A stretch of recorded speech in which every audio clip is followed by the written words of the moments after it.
you have a kind of a long, impressive bio, so that will probably take some time. In fact, anyways, I looked, it was like over 300 articles. I'm thinking, okay, you, you've done a lot of work in this time. And you moved to Israel, and you had how many? 5 kids? Uh, Over. and yeah, that's over. Okay. Yeah, there's 5 kids. Linda, of course, she's most of the credit goes to Linda, right? I did nothing. I just went to work.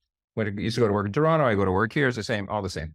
Linda, my wife, is responsible for the success of Aliyah, and our 5 kids also. They're married, and they all have families, and they all live in the Haifa area. Tova and her family lives the furthest away in the Carmel. All the rest live in the Krayot. Wow, that's really, really close. So they must like you guys. You can ask. Yeah, we do. We like them, and we maybe even a little bit, too much sometimes. But Tova also likes her in-laws, so that's okay. Yes, they live in the Carmel, so that's good. Wow. So, I eventually I want to ask, what did you do right? What is it in the trajectory of you're a geneticist as well as a nephrologist, as well as a kidney specialist, and you're a pediatric geneticist. yeah, I've heard people speak about DNA as the book of life.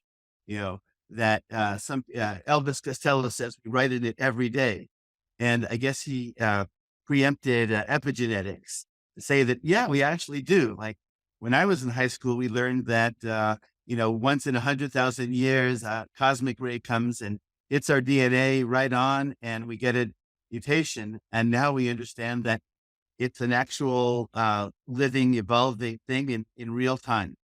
I'll tell you a funny story. Another person you should speak to about Aliyah, but this is going way back. You may have already. Probably one of Israel's most distinguished scientists who made Aliyah for New York is Chaim Sidar at the Hebrew University.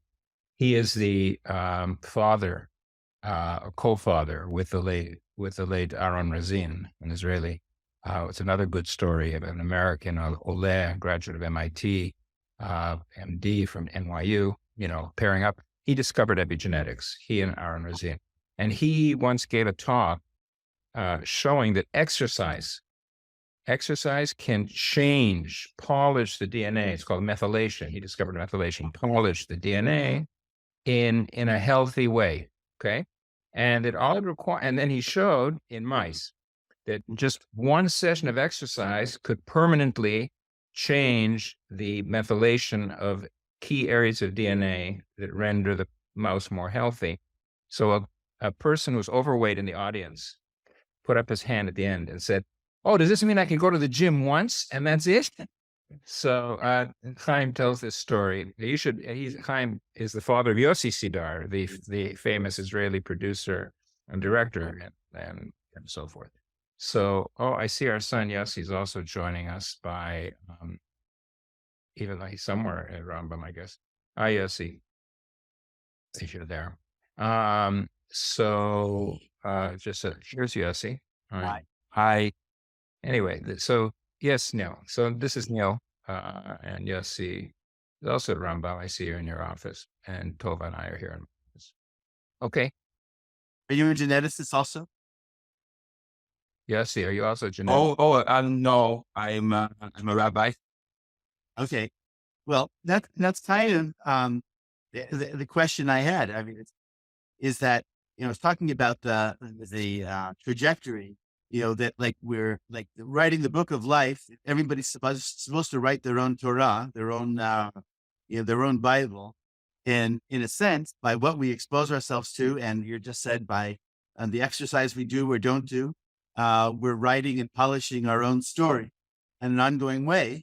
And I think it is, as a rabbi, you would say probably that this is not just our story; it's the story of our whole people.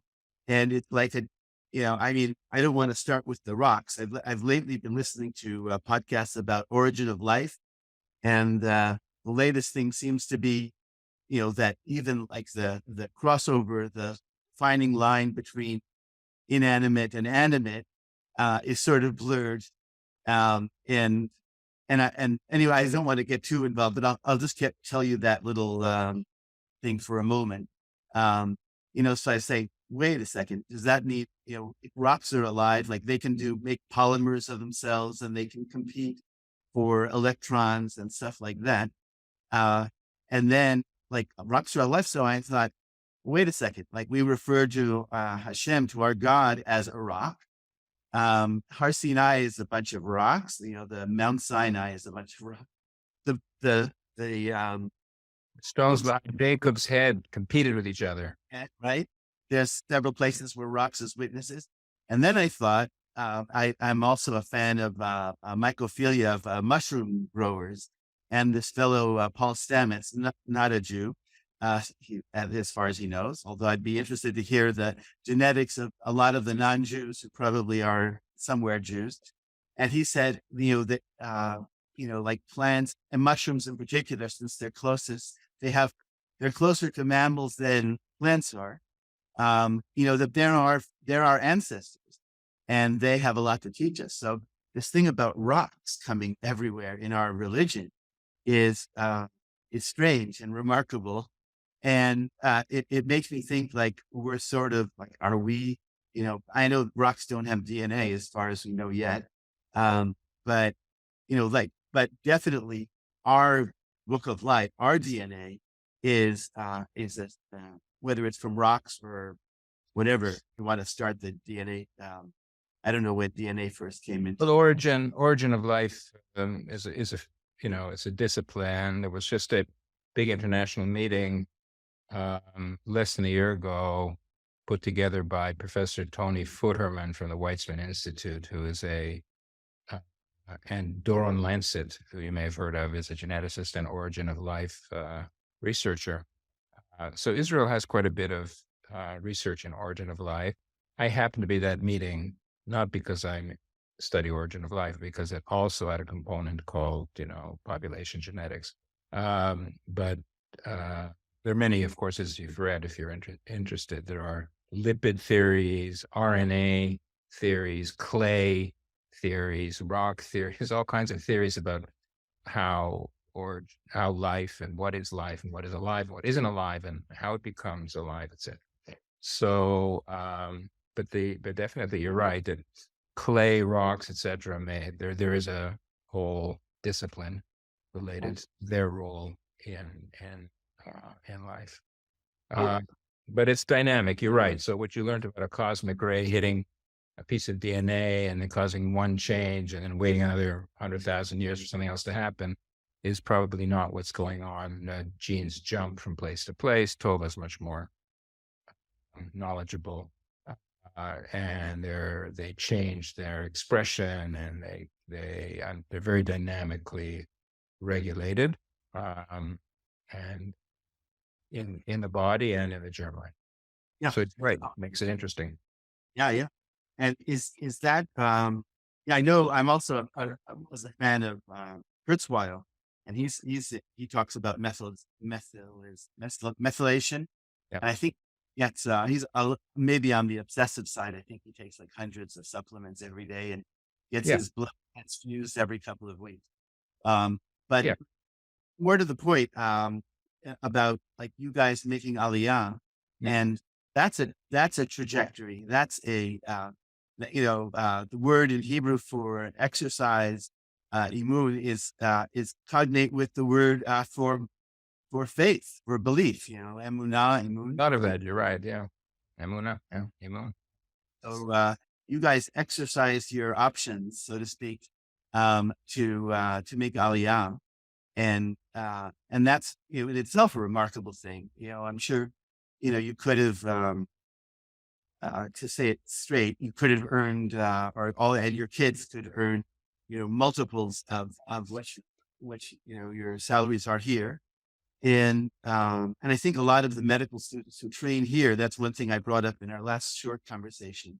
I think a lot of the medical students who train here, at the at the expense of the government to a great extent, do head out, and they don't have to pay it back. So anyways, I don't want to get distracted about that, although I'd like to take that subject up at another time. So the question is, what was it about where you came from, your parents, and Karl, and I can see in the amount of influence, positive influence, that you've had on your own kids. Just keeping them close by is remarkable. Keeping them apparently engaged in significant and interesting fields. So something happened.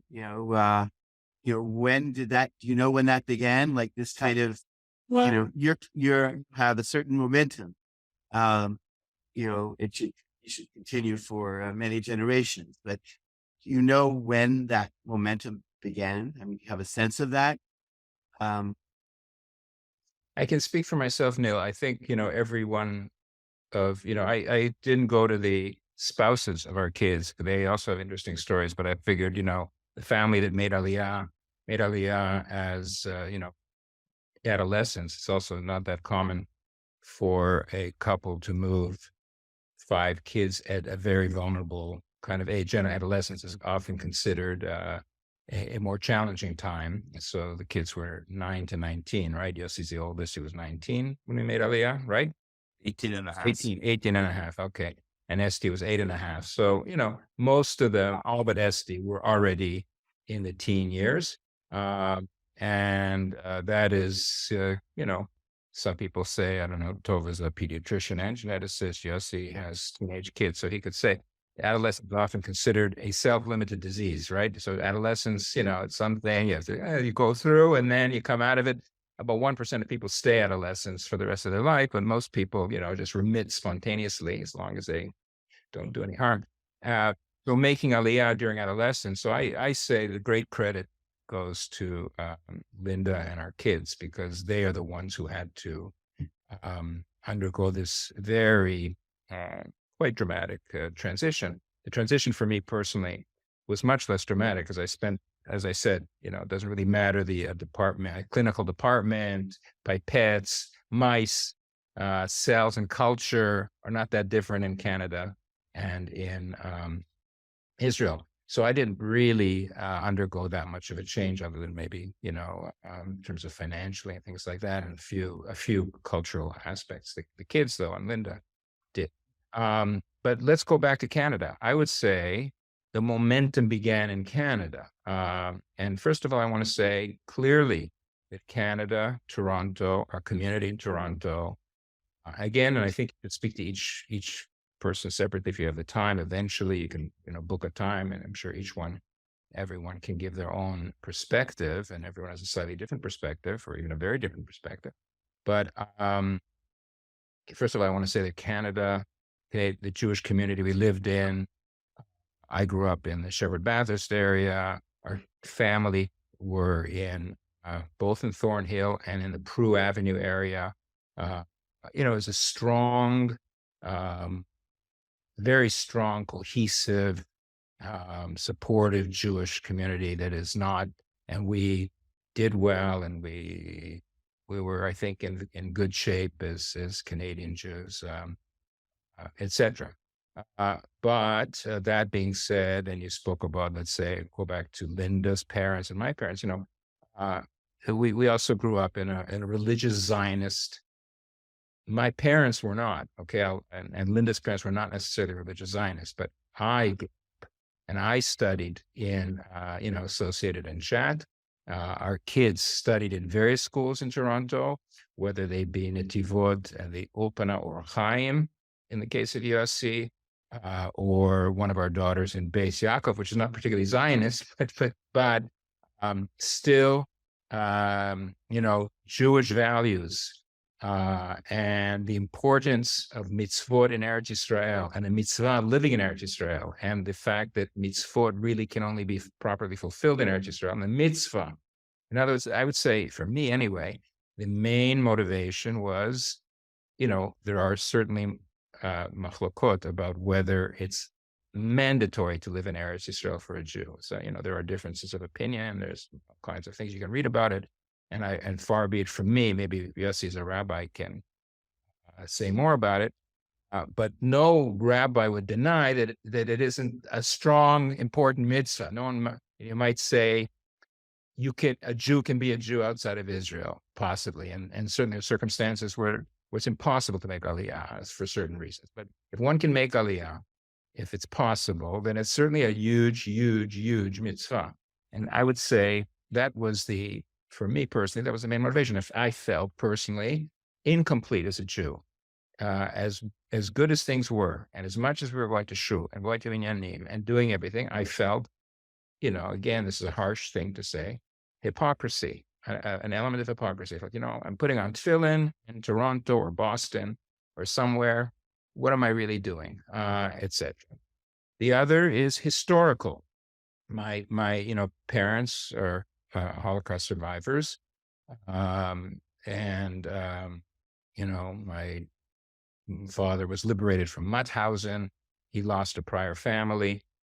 My mother was much younger, and she was in Auschwitz and liberated after a death march from Ravensbrück, after the death march from, etc. They went through the worst hell of the Holocaust that can be imagined. If you read Primo Levi and there's, everything, it's all they went through the worst hell, and then set up a family.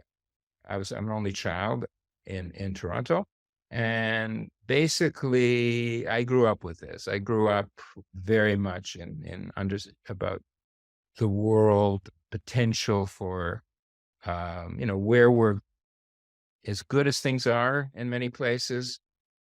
I always had this feeling that we're a guest. We're not really a guest in Canada. We're very welcome guests, very, very well treated guests, extremely embraced, contributing a tremendous amount, but we're not really at home. We're in a wonderful hotel, in the Waldorf Astoria Hotel. We need to be in a home which is maybe less luxurious, but it's completely ours. And if there's fighting and if et cetera, and if there's difficulty and there's challenges, we're making decisions. They're contentious decisions, but they're decisions. I think, so there's there's a religious, primarily, the social, historical imperative I felt always. And I began to feel it at age 15. My first trip to Israel ever was when I was 15. And I remember coming back from the first trip to Israel. I remember being at a bus stop. I remember this very vividly, at Shepherd on Bathurst, just south of Shepherd, waiting for a bus. And this sounds horrible. I think the kids have heard it. I felt, after being in Israel for part of the summer, I felt I was dead. I felt I'm not alive. I said, I felt I have no meaning here. I'm sitting at a bus stop waiting for a nice bus in a nice environment, everything like that. But everything's happening somewhere else. And I'm witnessing, I'm hearing about it. I'm reading about it. I'm learning it in school, but I'm not part of it. I didn't want to be an observer. I want to be a participant. This is before I met Linda. I met Linda just a few years later, my wife, and her background, also her family, our family was from Krakow area. Her family's from Hungary. Also like a mixed marriage, according to my. I'm in the same boat. Okay. Scandal, yeah. Hungary, Poland, yeah. Same kind of experiences in the past. Although my parents and Linda's parents, had no intention of making Aliyah whatsoever. They did eventually, after we did. They did. They followed us. But they did give us the educational background. And Linda and I met at a Hebrew-speaking summer camp, Camp Masad in Northern Ontario. We've been together for 51 years, and it was clear to both of us that we would one day make Aliyah. I won't go through, we were in Boston, we did a lot. We actually, in 1981, when we stayed left Boston in 1984. 81, 82, I met the Shaliach Aliyah. Kids were little then. Not all of them were born yet, in Boston. And the Shaliach Aliyah, maybe this shouldn't be put on the record, told us, well, don't make Aliyah yet. Wait. Which I think, maybe he was right, but the Sochnut or whatever, I'm not sure that's the right answer for Shaliach Aliyah. He may have been right. We did a tour, Linda and I did a tour, looked at the possibility of making Aliyah in the early 80s, and then went back to Toronto instead from Boston. This is as we were finishing my training in Boston, went back to Toronto. A very important time period was when we did a Shabbaton in 91. We all landed Shabbaton at the Weizmann Institute from the University of Toronto. I was just appointed head of nephrology at the University of Toronto, and I took a Shabbaton just before starting that at the Weizmann Institute, where I kind of relearned some of the move more from physiology to genetics. And we landed on January 10th, 1991. And in the Gulf War, the Saddam Hussein missiles started falling on, I believe, Friday night, January 14th or 15th, I think. Something like, pardon? Naomi's birthday, January 15th.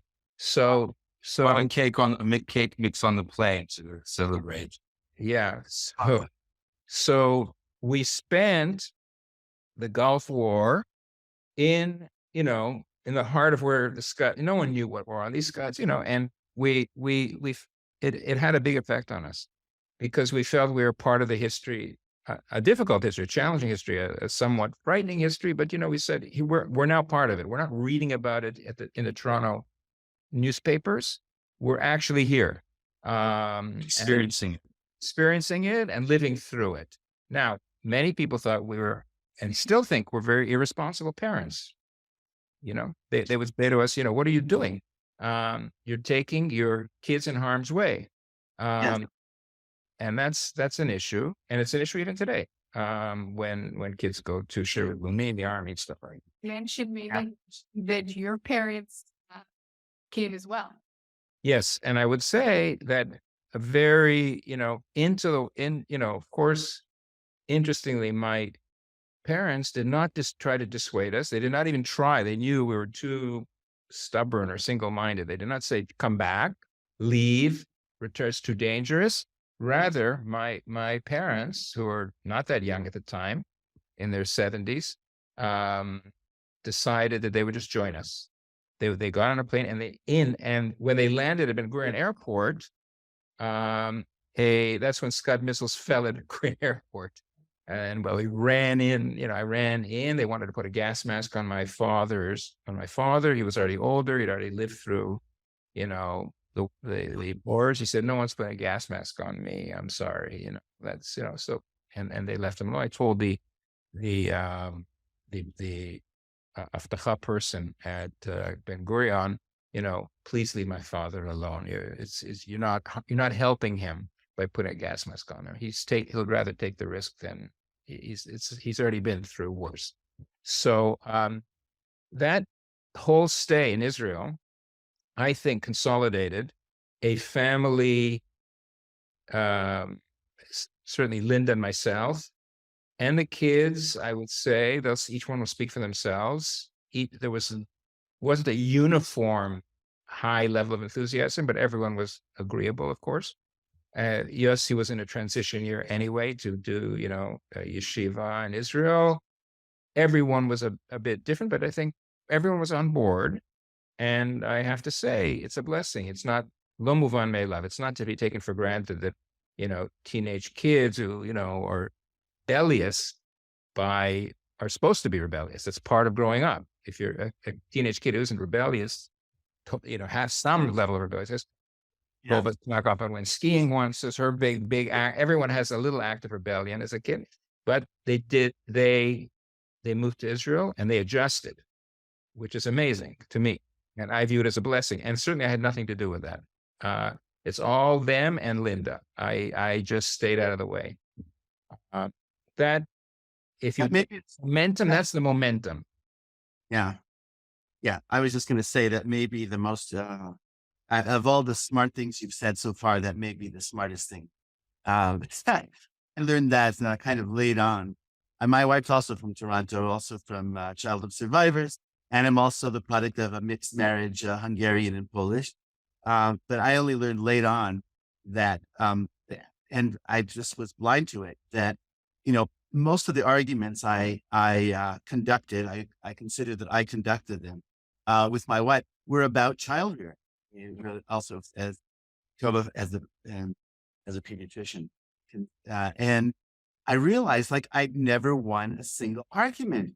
And that was like completely, completely a waste of energy and created so much bad thing. So anyways, just to say that the husband staying out of the way is a smart thing. The other, I just want to make some comments before they have too many comments to make.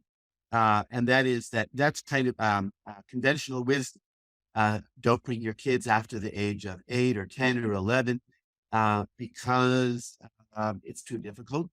But then the whole thing of difficulty of raising your kids with a sense of being able to confront or even welcoming difficulty. The whole, this guy Huberman talks about podcast. Anyways, he talks about dopaminizing difficulty, like welcoming difficulty and feeling inspired and challenged and engaged by it. So I think that's part of it. On the other hand, is the whole thing of the place of camps and I mean summer camps. Yes. And also Shabbaton. It's I've seen again and again that people who were not raised in religious or in traditional homes who went to Jewish summer camps, especially in Canada, it becomes like more than family of families. Is led to was a crucial experience in the sense of engagement in Jewish life, and then also I've been seeing that from time to time. This is a little bit strange, but if you think of people who accomplished remarkable things, like Steve Jobs and Jeff Bezos, none of them had, and Moshe Rabbeinu, Moses. None of them were raised with birth fathers. Not to mention Yishki, who's like that's kind of his tradition is right. My father was father, right? Yeah, I believe father. So that whole sense of like the father is maybe somewhat absent or somewhat holding back a bit or busy with something else, busy with making a living, and so I think the kid has to create his own, in a sense, to become his own father. And also the whole thing of difficulty. I know who's the guy in England that started Virgin Airways. The story is that he was subjected to, at the age of 5, his mother's like put him outside of the car and said, "You're walking home," and some kids would say, that's abuse and that's whatever, traumatic, but apparently for him also another situation of the mother being the dominant person in the family, and also difficulty. So those are kind of I think maybe twin themes. And then the other thing that you brought up, which is very significant, is the synchronicity, the coincidence, the timing happening together of personal and historic life. So what for me also, I had I visited when I was also 15, and we were at the hotel, and my father said that his father would have given his right arm to have been there, and that sense of, oh, this is something that's happening in real time, and either I'm in it or out of it. So that's if you notice my it's like what are people waiting for? anyways, I don't want, this isn't about me. Neil, but the points you raise trigger a couple of issues I kind of think might be important. One is the process of making Aliyah. I noticed all along the way, I felt a little bit, again, lahavdil, I don't want to sound at all pretentious, like I was being tested, because there were many reasons that we could have backed out. And I won't, something had to do with money, something to do with Canadian taxes, something had to do with the fact that I'm a Kohen and I can't really, it's different if you're a Kohen and a physician in Canada versus in Israel. And it turns, so I remember wondering what answer I wanted. The Faculty of Medicine here in the Technion, where I was, and also the one in Bar-Ilan and Sfat, there are no cadavers in the building, right? Whereas others are. And I remember asking the dean who recruited me at the time, Peretz Levi.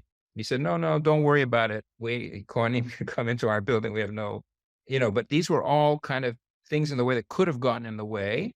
And I remember as we were negotiating the Aliyah and I think I spoke to you about, the models for the one we followed. I'm not sure it's the absolutely recommended one, but I being a believing person, during the process, I had a trip to Israel with Devorah. After Yossi, the next oldest of our kids is Devorah. She's a teacher and worth speaking with. And she and I did a father-daughter bonding trip to Israel a few months before we moved. We moved in, well, actually, maybe 10, I think in November, and we moved in August, so quite a few months before.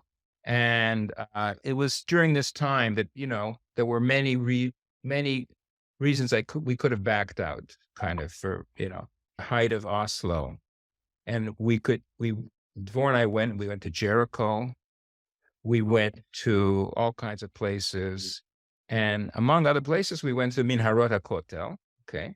And we stood in the location under the Minharot HaKotel, which is said to be the closest to the Kodesh Kodashim, where you stop, as you know, I'm sure you know this place, and you can stop for a few minutes and say a prayer where you're as close as possible to Kodesh Kodashim without, then people didn't, people didn't go up on the Temple Mount, which of course Toba's family does regularly, but I do not. Anyway, so I remember stopping and say, what am I going to pray for?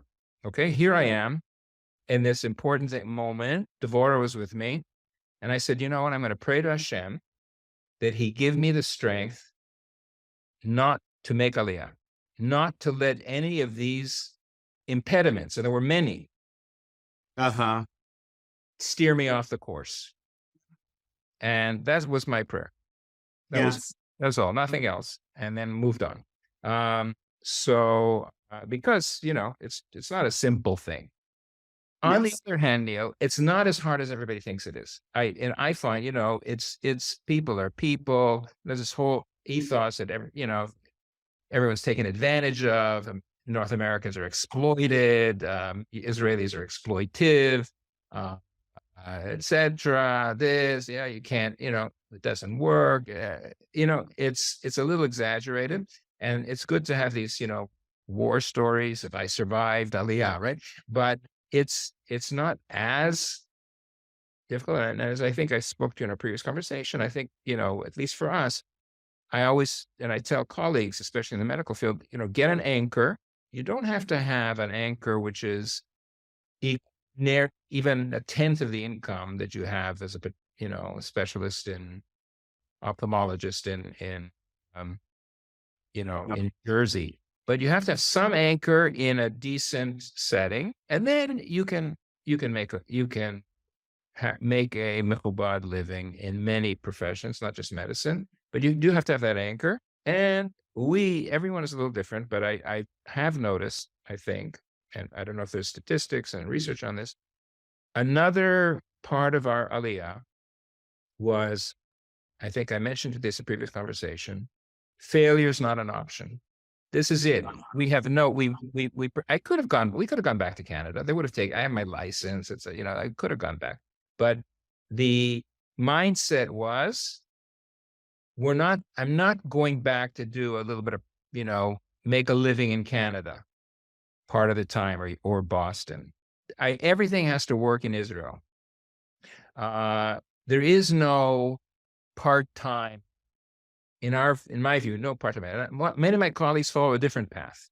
They keep a major position. I'm not saying this is wrong, but wouldn't work for us.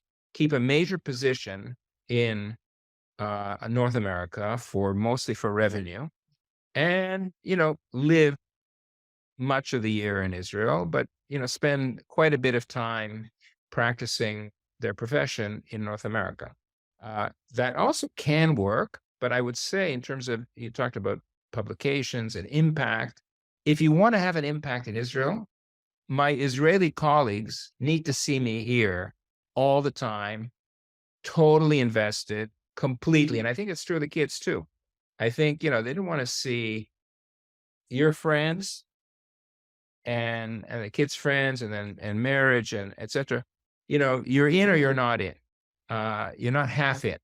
And that's kind of how I think we conducted ourselves. We were all in. This is not, once you make Aliyah, it's over. You're not, there's no other option. And therefore you have to succeed to the best, with Kadosh Baruch Hu's help, of course, b'siyata d'shmaya. And that was the mindset. I don't know, maybe Tova thought of it differently. And never crossed my mind for even a millisecond that we were ever going back. Wow. Wow. I didn't think that was part of the plan for us. That's something. Yeah, that's what I preach. Like I say, we once in a while we have a customer who says, well, we want to store, because I'm in the Aliyah shipping business, like we ship people's stuff. And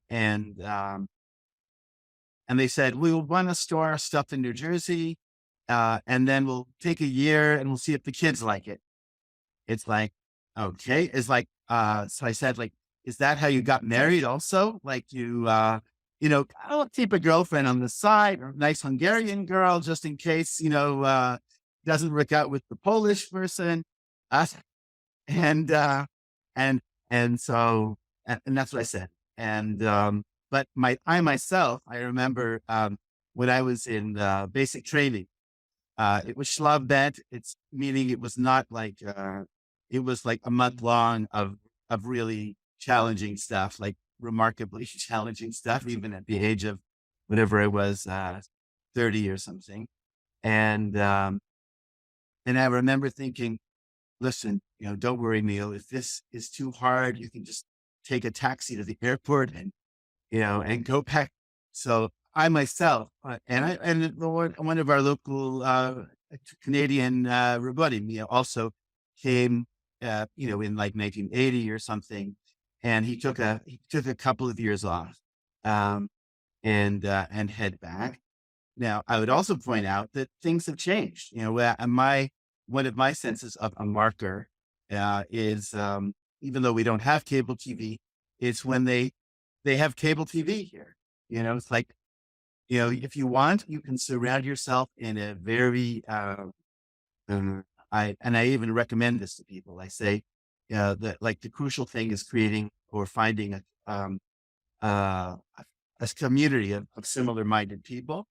And that provides a buffer. Everybody needs, we're, on this planet with this very thin atmosphere. Everybody needs, an atmosphere to breathe in and survive in. And, there's no reason to expose yourself to, if driving freaks you out, you can get away without driving, probably even a better idea.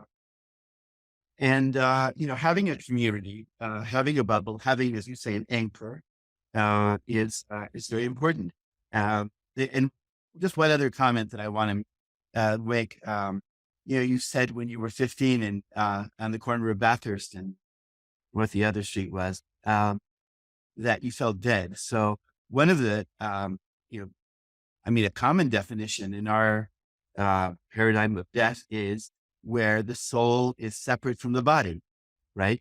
Like they say at Mount Sinai, a lot of people their souls left their bodies, and so it brings me around to the question of like there's a sense in which the land of Israel is a body, and especially when you go back to this thing of rocks and the wisdom of rocks and communicating. Moshe is supposed to talk to a rock; he's not supposed to hit it. It's like the humanity of rocks, the wisdom of rocks.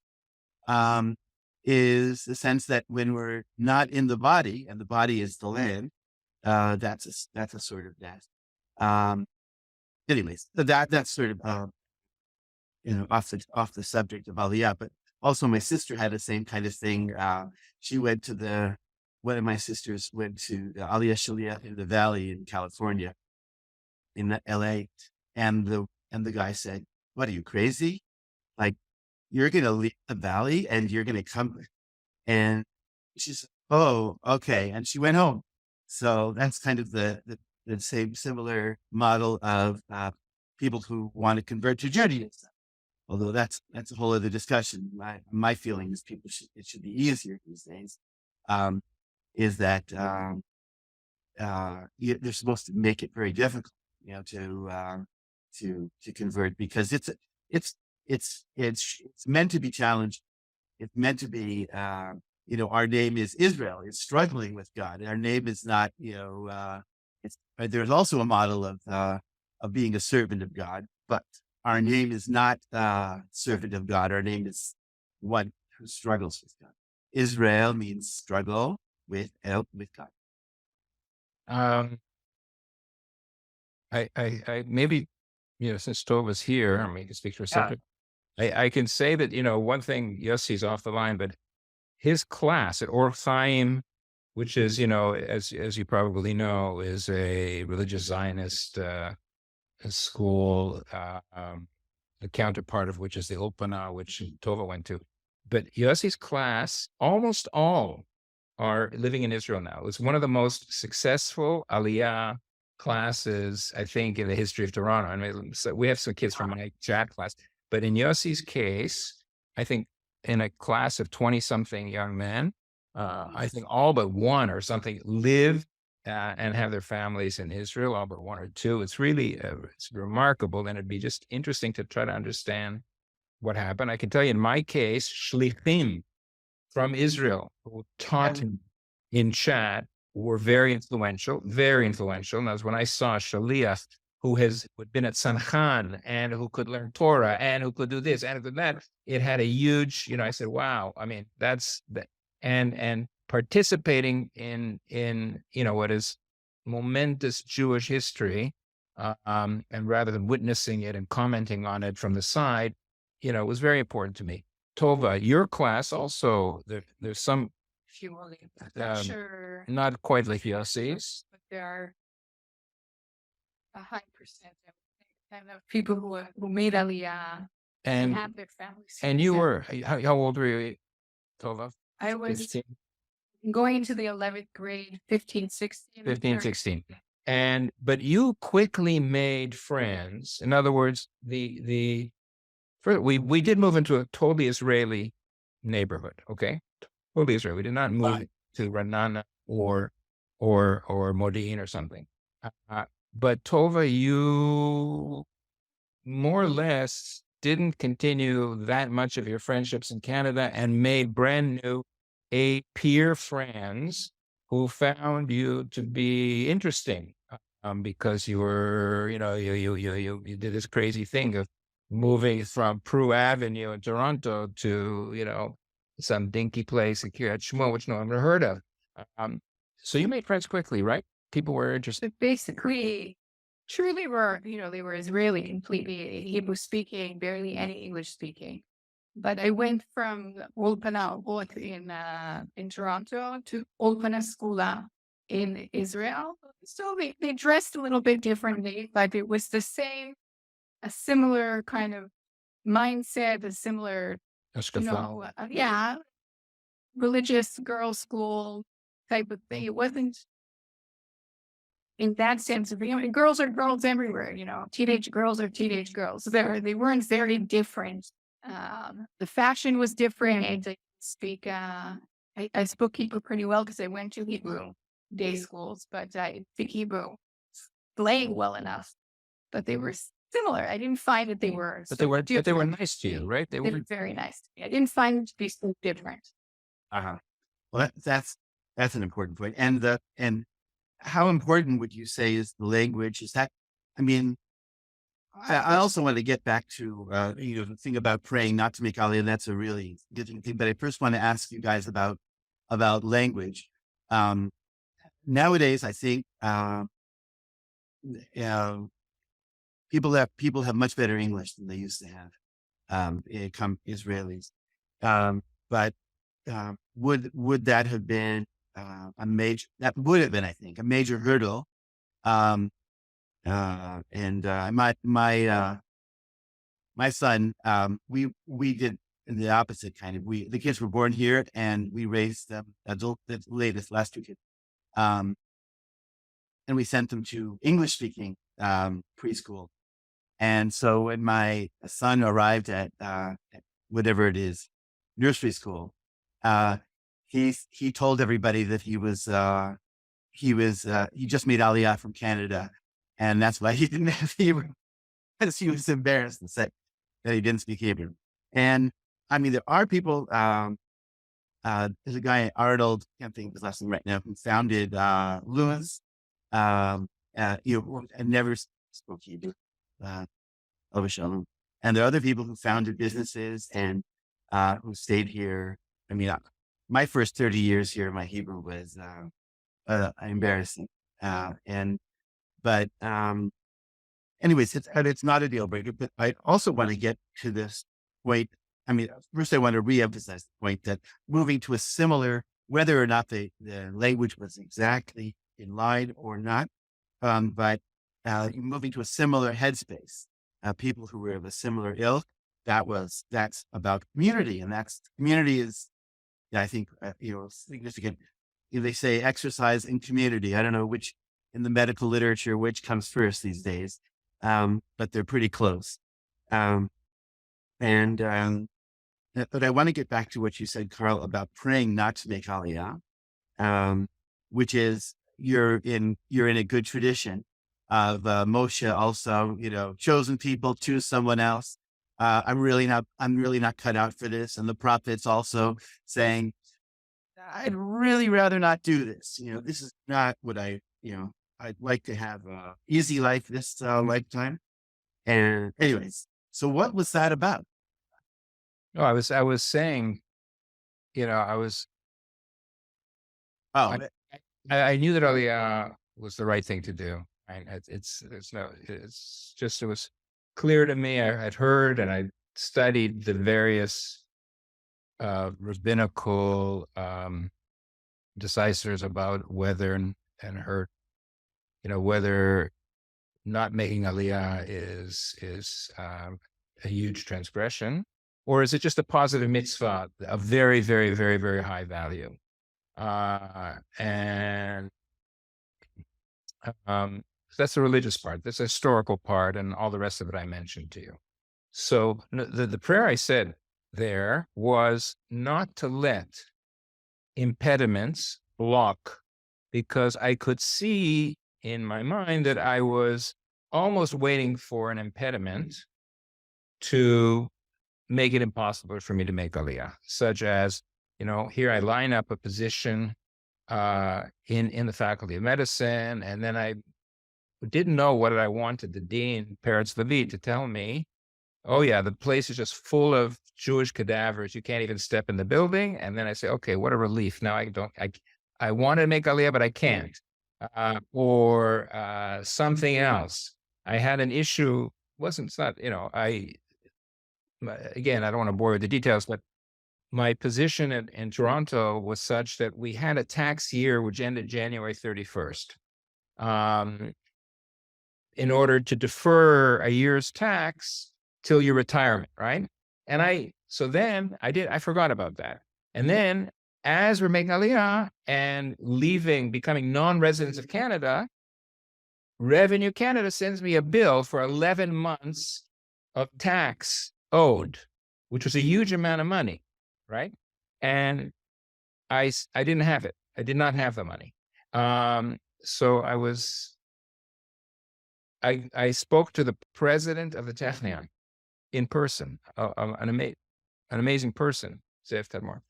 And he said, you know what?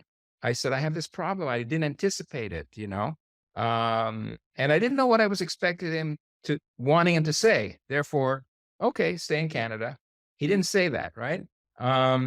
And he said, we will lend you the money. We will lend you that entire amount of money. You pay your tax and you come. And then he forgave the loan. Wow. So I want to say that this was when I was at the hotel at that place. I said, please help me, Hashem, help me not fall prey to these many impediments to Aliyah that can come up and give me an excuse. That was the prayer, right? Because it would have been easy for one of these to say, and often I hear people say, I really want to I tried to make Aliyah. I did. It just, something got in the way. And you know what? I don't judge. First of all, I don't judge. Although I must say, I feel kind of, sounds crazy. I feel sorry for people who don't make Aliyah, for Jews who don't make Aliyah. I can't, terrible to say, but I feel sorry for them. I feel like, they will live their lives, full lives, made contributions, been in very senior positions, Secretary of State, I don't know, all kinds of things, whatever. But in the end, they've missed what might be the most important mission and expectation of a Jew in this day and age when we have a state of Israel. Couldn't do it like your wife's, you couldn't do it. My grandfather couldn't do it. He may have wanted to pray. He couldn't do it. Now we can do it. We can do it. It may not be easy, but we can do it. If we can do it, we should do it. That's how, do I judge somebody? Many of my colleagues, I have a good friend who lived for many years in Dallas, Denver, he says to me, I should do what you've done. I should make Aliyah. He's a nephrologist too. I should make Aliyah. And I have no good excuse. And I'm incomplete, and I feel terrible, and I can't live with myself, but I just can't do it. And you know what? And I say, you know what? Don't have to confess to me. I'm not, we're not Catholics. I'm not a priest. I'm not a professor. You do your best. You can't. You have to, it requires a certain amount of strength, et cetera, and it's fine. You're fine. Doing, as opposed to making excuses, and saying, I don't know, the political, I remember when we were already on our way, somebody saying, I can't make Aliyah because I couldn't stand seeing cars on Shabbat on the roads. I said, okay, that's fine. I didn't argue with the guy. I'd rather be in Canada and see cars of Goyim. Fine. Okay. So I don't judge, but there's no question that either a historical, social, like a camp experience, like you said, or religious imperative are very, very important to push through the impediments pre-Aliyah and after Aliyah and over the years. Language, again, if you come from because there's more English, and because English is the other language, we find that when I speak with a, North American accent, still a heavy North American accent, Israelis answer me in English when I talk to them in Hebrew. I speak to them in Hebrew, and they say, I speak in the broken English. They start talking to me in English, and that happens a lot. But it's at work. I didn't go to Ulpan or anything. We landed on Thursday, August 24th, I think, and I started working on Sunday. And as a department head, and I didn't go to Ulpan. I just used broken Hebrew, biblical Hebrew, ani chafetz, and people in the people in the department kind of smirked and stuff, and I just pushed through it and beit shimush instead of sherutim, and all these things. And they thought it was cute. and they helped me. Okay, so question. You again, not to swell your head or anything, as much as it just deserves. But you accomplished. You have over 300 published books, articles, chapters, and I think probably most of those were done here. Here you did everybody knows about the Cohen gene, and you've done stuff in genetics and in stem cell research and nephrology, and this goes on and on.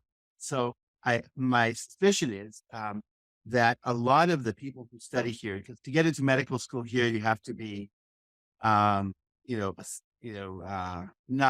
only a star, but like a star of stars.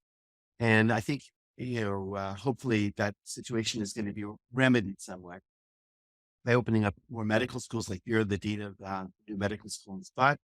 And I understand all the 3 medical schools that were designed for foreigners to come and study are now being incorporated within the body of the existing medical schools. So my question is, I imagine that it's not just money, that many doctors and other, PhDs head for the U.S.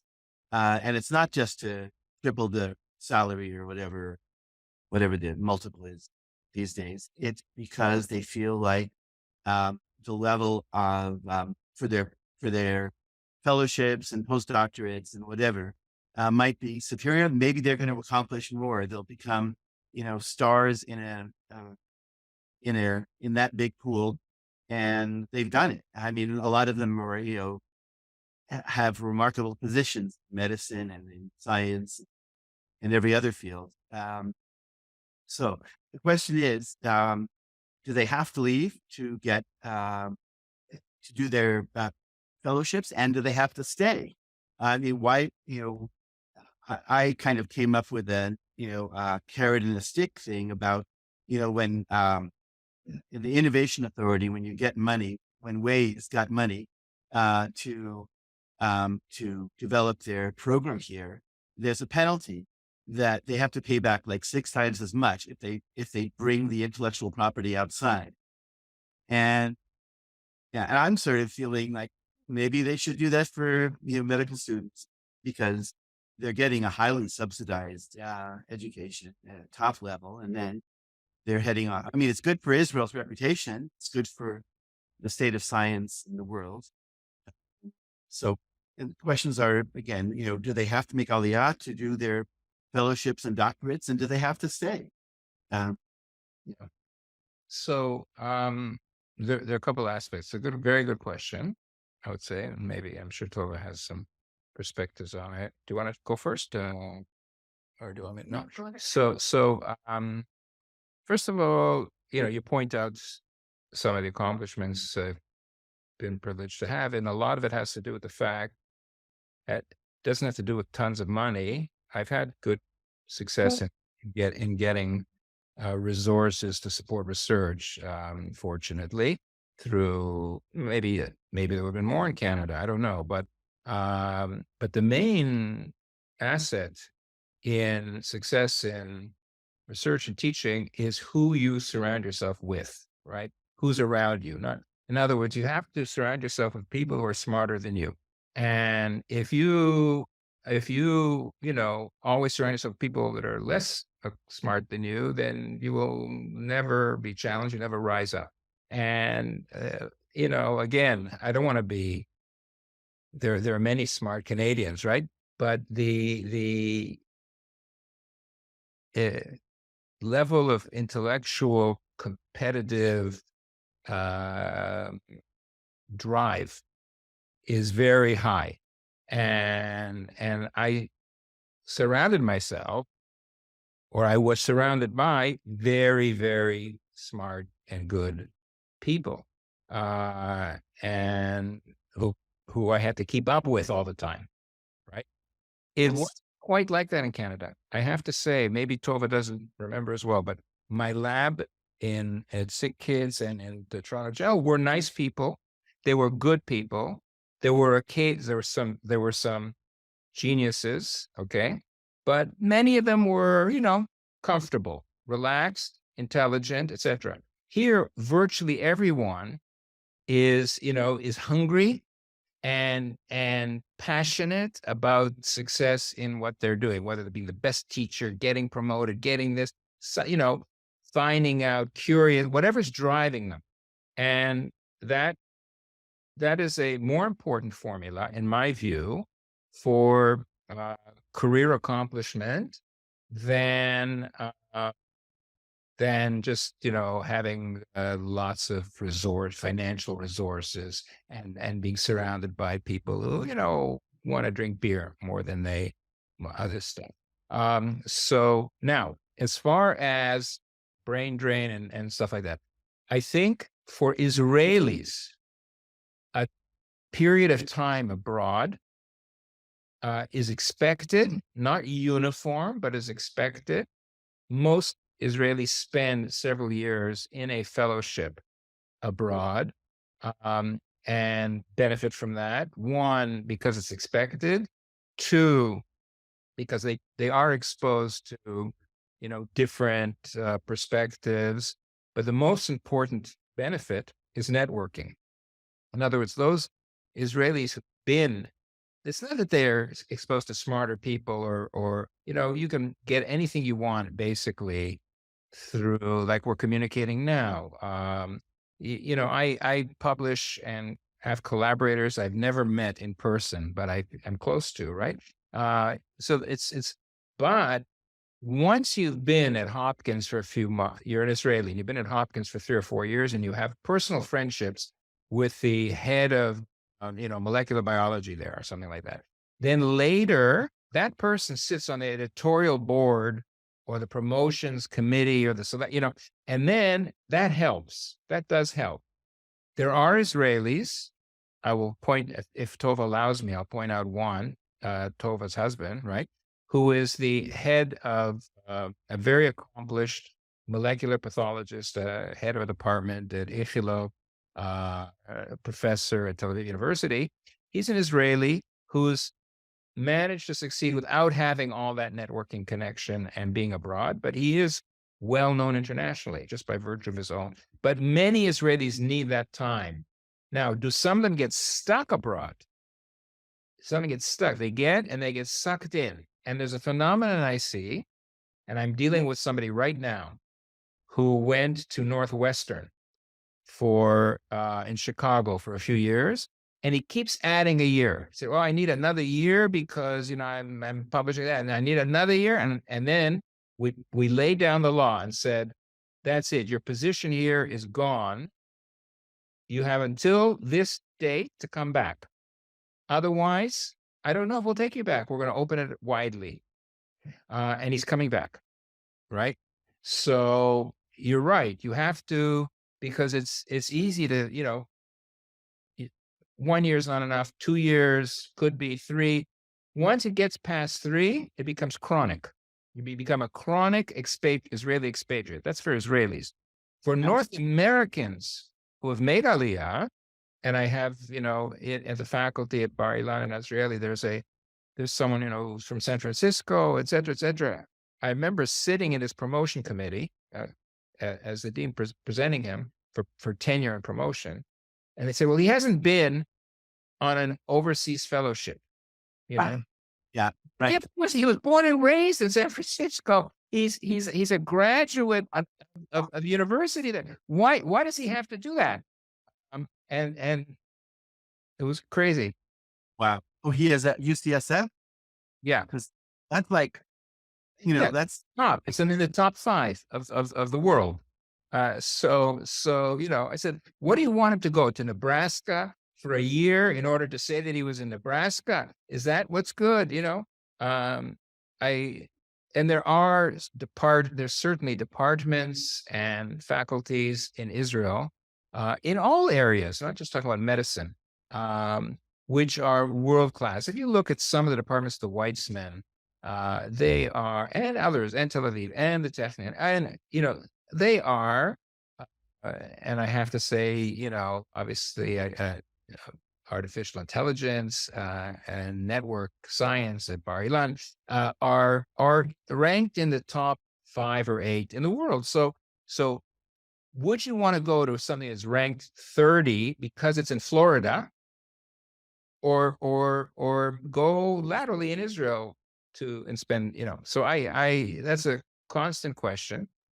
And the brain drain, I don't know how strong it is now. Comparatively, it was very strong in the past, and there's certainly very accomplished Israeli expatriates who get stuck in North America. And some of them, because there is a shortage of positions in Israel to come back to. But now, with the increase in medical student acceptances, et cetera, and the broadening of the system, I think, and also restrictions that are in place in Canada, the United States, it's harder to get there. Immigration is much harder than it used to be. So I think we're going to be in better shape in retaining and recruiting, I think. Okay. So a lot of what you said probably applies more to people who are at the level of doing becoming professors or doing research. Right. My question is people who are not going to go into academia or medical research or scientific research, practitioners. Yes. Because I'm sure it's different here. I don't really know how it works in America. Everybody here, all the doctors I've spoken to here, and this maybe sounds unpleasant, but they say unsentimentally, and even doctors who are based in America, still based in America, they say that American medicine is really money based.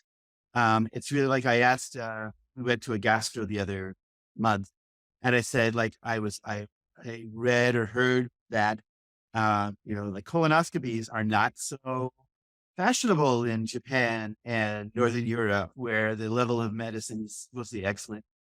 And I said, like, why? He says, it's money. They charge like $30,000, a colonoscopy. So my question is, getting back to that, does the same thing apply to practitioners? And then I'm going to ask the second question because I don't want to forget it. The question is about people who come. Like, I know that when somebody makes Aliyah, they get like their next degree paid for, whether it's a master's or a BA or a PhD. Does that also apply to medical school? I mean, medical school in any case is a fraction of the cost of medical school. Like probably less than a tenth or something, a medical school in America. So question is, does that apply to a medical school? And the other question is, do you to make up for kind of compensate in a way for closing down these medical schools that were in English, is there some sort of thing that you'll welcome more Olim into the medical schools here, or is there a possibility, Biflo? That's great. Good questions. I won't, as opposed to what it says in Pirkei Avot, I won't go into the same order of the questions you asked. Okay, I'll start with the closing of the American program. So let me just say a word about that. Not everyone agrees with me, but Tova taught American medical students at the Technion American Medical School teams, right? Tel Aviv had the Sackler system, and Ben Gurion had the MSIH. They were closed because it was considered, well, the facts spoke for themselves. The graduates of those programs did not stay in Israel. Very few stayed in Israel. They went back and served the communities they came from or went to in North America. And even though they paid high tuition and brought money into the system, they did not add medical human resource into the system, practicing medical human resource into the system, but did use teaching. So, Tova taught these students, and they were probably positive. He's still teaching them because there's still some left, and they have a positive experience here, but they don't implement that on Israelis. So because of the need to expand the pool of Israelis who study in Israel, those programs were shut down. Now, as far as getting accepted, so now who's expanding? Well, there are plenty of Israelis born and raised in Israel who want to study medicine in Israel and don't get in and go to Europe. And then some stay, but many come back. But it's so all the schools are expanding. The Bar-Ilan Faculty of Medicine just got an approval to open a 6-year program. And so it has a 6-year program, a 4-year program, a 3-year program, with funding for it. So, and all the schools, so there'll be more enrollees and more graduates and many more. They're expanding greatly. Does Israel have the capacity to teach all those students? The answer is, I think, yes. And will Olim. So this comes up a lot. We have, especially from France, a few times we had people coming from France saying, how come I can't get in? I studied, I got a baccalaureate here, I'm this and that. The Israeli system isn't well tuned to understanding what, can I give an example from Tova got a very high, she got accepted to Tel Aviv University Medical School and started there. Then she transferred to Technion. Where was first? Tel Aviv. Tel Aviv. Yeah, she went to Tel Aviv for the first few years. Then she met her husband, who was studying at Technion or was in the army or something. I don't know. And she transferred to Technion. But she had a very high SAT score. But the Israeli acceptance system said, SAT, we don't really respect the SAT. We're making you do a psychometric. So she did the psychometric, got a high score in the psychometric. But the Israeli system didn't understand how to deal with North American credentials as much as, and that's still a problem.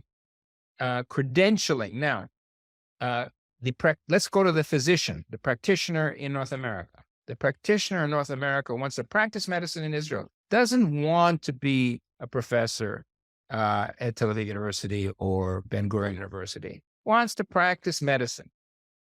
Is practicing medicine right now in New Jersey or, in Boca Raton, and wants to, and is an ear, nose, and throat specialist and wants to practice medicine in Israel.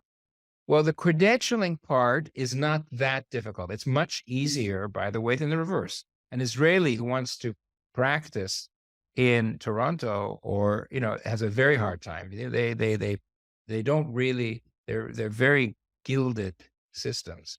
So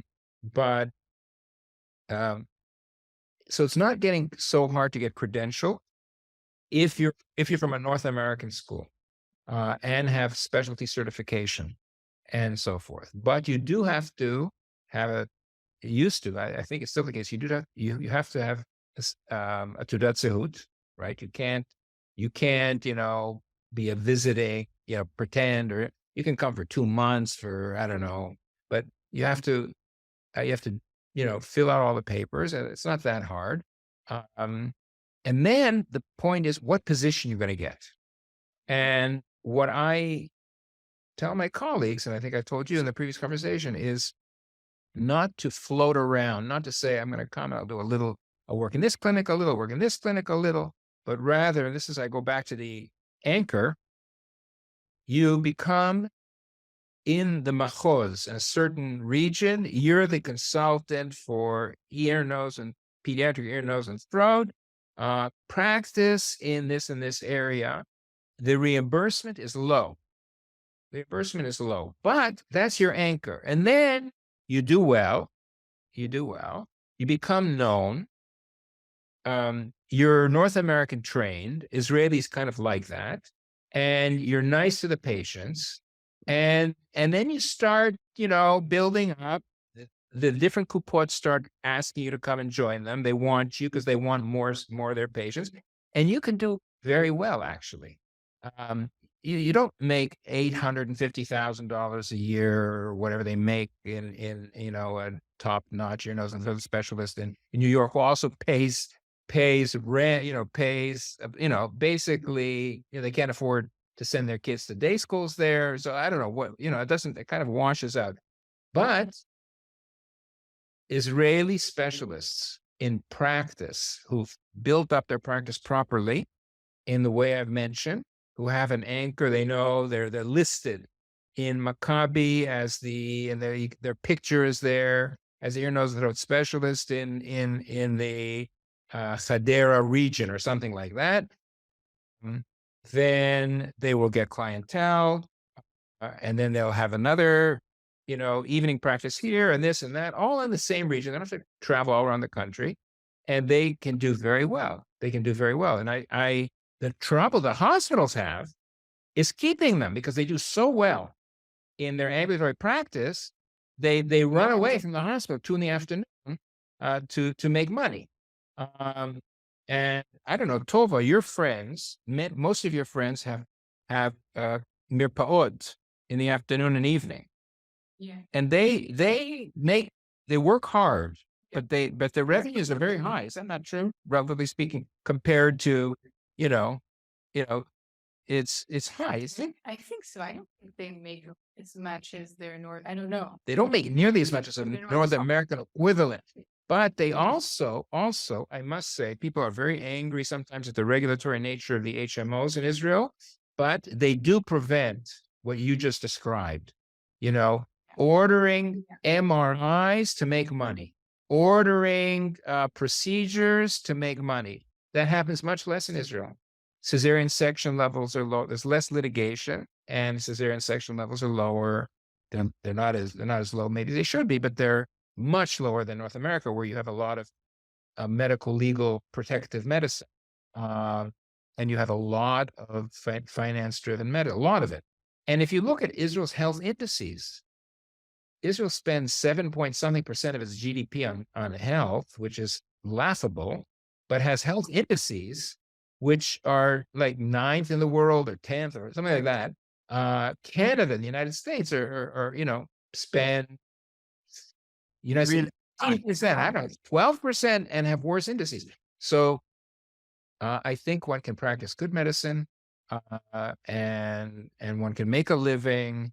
It's that olim, and I speak to the nefesh benefesh colleagues about this, nefesh benefesh, and I tell them, I think you're giving poor advice to potential olim.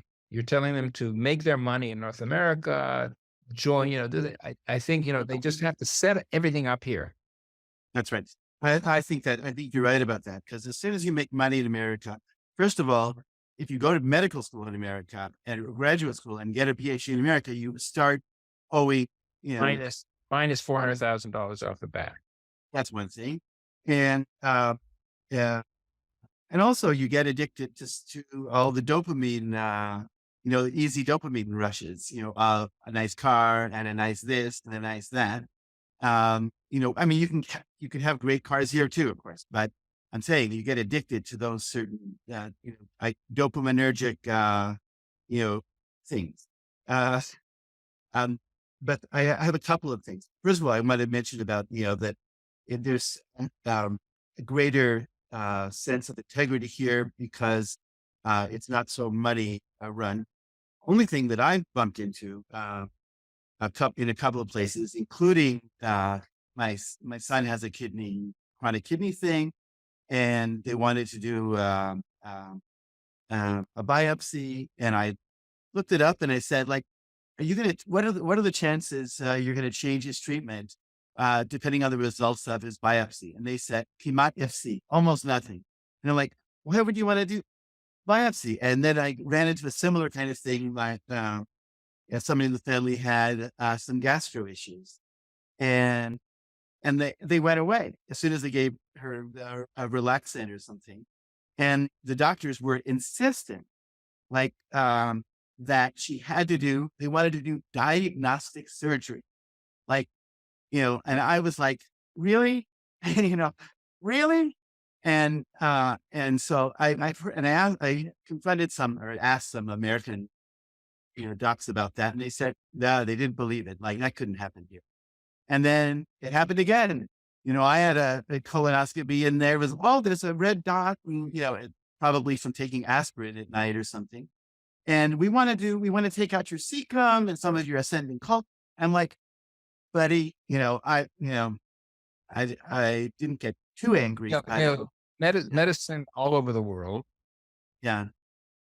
Including in Canada and everywhere. I people call me from all over the place for Brazil and Canada for advice, right? And what you're describing is part and parcel of variability in thoughtfulness and medical practice everywhere. I'm not sure it's that different here, there, or anywhere.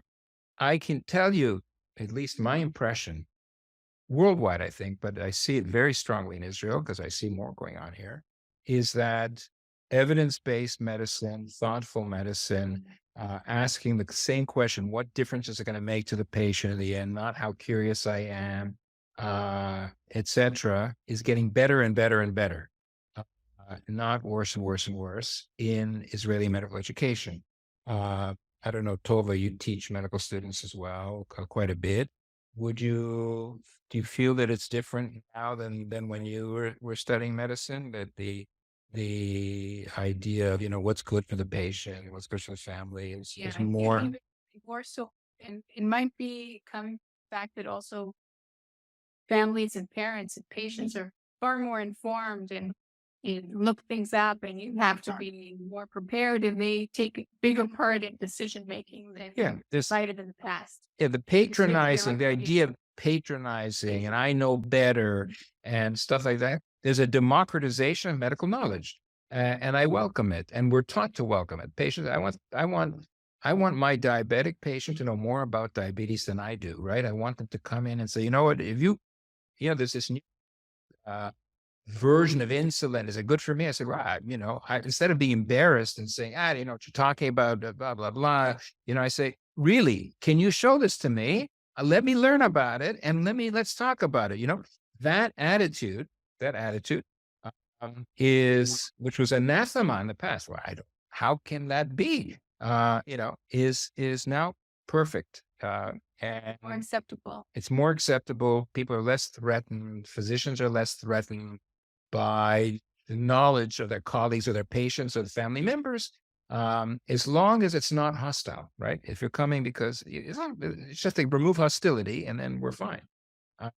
There are cultural aspects, they're different in Israel, of course, and like every country, but other different cultural views of what, let's say, I'll take one example. I have to ask my rabbi if I should take this pill.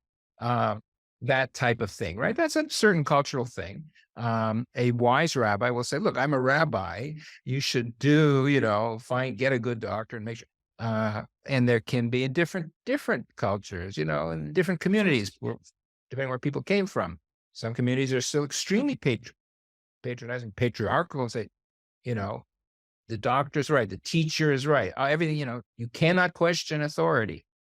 And then others you must always question authority, So I see the entire spectrum, and I think good medical educators make sure the students can handle that entire spectrum without, getting angry, without getting hostile, and doing what's ultimately best for the patient. Ultimately, we're here to serve the best interest of the patient. I think but I think medical education worldwide is changing very, very much. Use of artificial intelligence. Right. That's good. And so I just a couple of more questions, and then we'll wrap it up.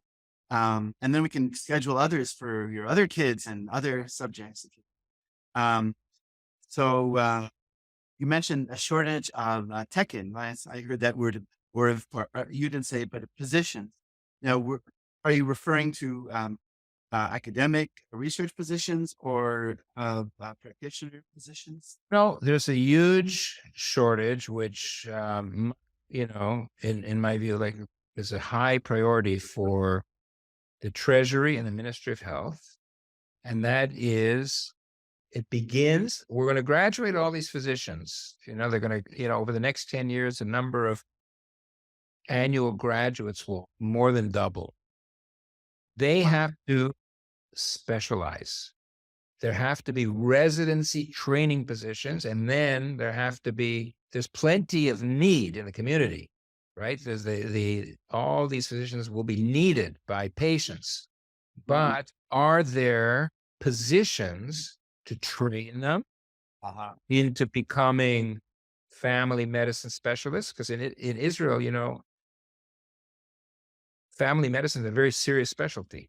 It's a 4-year specialty. It's more than Toronto. It's a 2-year, Canada's a 2-year, or there's general practice. You get to kind of just float or, get a license and then do what you want. You have family medicine is a specialty. Internal medicine is a specialty, but there aren't enough slots for graduates to these specialties. Let's say some of the less popular specialties you can get into, but specialties such as pediatrics, which is very popular, right? You reject applicants to pediatrics every year. Yeah. Good people, Israeli graduates want it, and they have to wait. And in the meantime, they float around. So when I say there's a shortage of those mostly training positions towards, and there isn't a good mapping. No one has taken I've talked to I'm very close to the decision makers at the level of management, not at the political level, in the Ministry of Health. And they were the first to admit no one has done the work of mapping needs by specialty nationwide in different parts of the country. There's no shortage of every specialty in downtown Tel Aviv. In downtown Tel Aviv, near Ramat HaChayal, on Rehov Barzel, near you, there is a specialist for the right retina. There's a specialist for the left retina, for the left toe, for the right toe. There's 5.5 physicians per 1,000 people. In the Galil, there's 1.9 or 2.1 physicians per 1,000 people. The OECD number is 3.2. So there's a discrepancy across the country in terms of health, and this is true of nurses too, of health professional human resource, and especially specialty based. That is driven by money, by the way. There's a money issue because the ability to make lots of money in private practice in Israel, in downtown Tel Aviv, is much greater than it is in Tveria. Yeah. What are the specialties that there's plenty of spaces for to do residencies? Rehabilitation medicine, physical medicine, pathology, genetics. I don't know why, just the most interesting. Where are there open? In some parts of the country, family medicine is wide open. In other parts, it's closed. Specialties. Which specialties are also wide open for training and positions? I have a list of them. Neonatology. Yeah, neonatology. You can get into some of the more demanding ones. Intensive care. I'm not sure. Not sure. You could look at the number of applicants. The ones that are highly competitive are ophthalmology, orthopedics, ear, nose, and throat. The usual dermatology. Radiology, etc. So, yeah. Okay. All right. Anyways, okay. So I'm gonna. Maybe just one last question. I'm a big fan of nutritional medicine, and kind of the classic thing that all the doctors who are into that in America say, "Oh, we didn't get any training in nutrition," and that's actually, and there's this incredible epidemic in America, and I guess it's a growing thing here of obesity and diabetes, and so the question is there is there a push for that? Or is it enough? Or there's a push, but it's not happening enough. And diabesity is a challenge, but it's also different in different parts of the community. It's very prominent in the Arab-speaking community of the Galilee and part of the Negev, and that has both genetic and cultural components.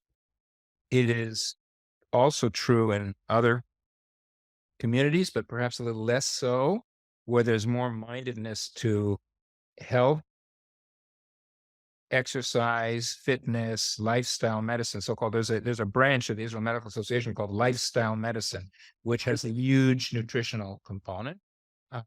And I would say one of the things we tried to do, did actually, at the Faculty of Medicine in Sfat, is develop this program called the Galilee Diabetes Sphere. We got a $20 million donation from the Russell Berry Foundation in New Jersey, matched, and it's a $75 million program to change the lifestyle of the 1.8 million residents of the Galilee, half of whom are Arab speaking, so that they are at less risk of obesity, diabetes, and its complications.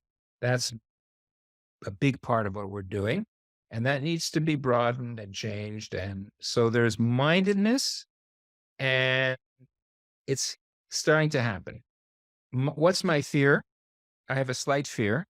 My fear is there are such good drugs now, like Ozempic and others, that people are going to just say, you know what, we'll take a quick fix.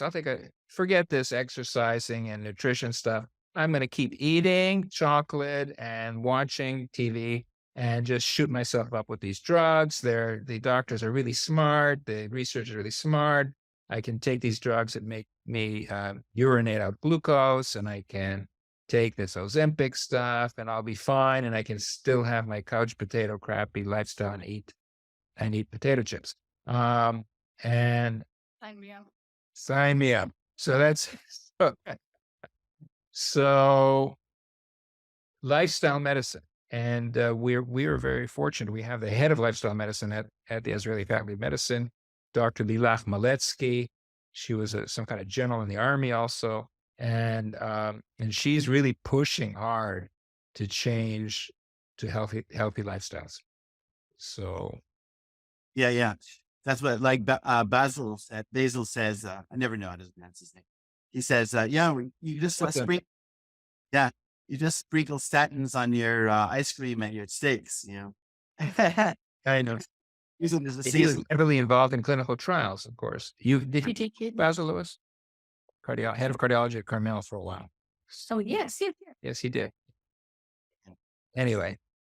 So, and then the last thing you mentioned, Arab, and we noticed, we went Hadassah to neurology and neurosurgery, and I think he's maybe the head of neurology there, and he's also some upcoming neurosurgeons are Arabs. You go to Hadassah, and a lot of them, and went to Shai Tzedek, and the head of the emergency room was Arab. So I just want to say that, and say that a lot of this medical students seem, I don't know if there's affirmative action, like they're accelerated. This is affirmative action. There isn't affirmative action. Wasn't. No, there's never been affirmative action. It couldn't happen in Israel. Maybe there should be, but it couldn't, especially in the Galilee. Our faculty has a very low number of Arab students, surprisingly, even though it's the Galilee. And that has to do with I don't want to get into judicial reform because it's a hard gag, right? But can you just think of this? If you favor a particular zip code or cultural background or gender even, or anything, the kid who didn't get in will take it all the way to the Supreme Court. And the medical schools and admission committees, and I've been very involved with them, are petrified about that, right? And they will not enable affirmative action.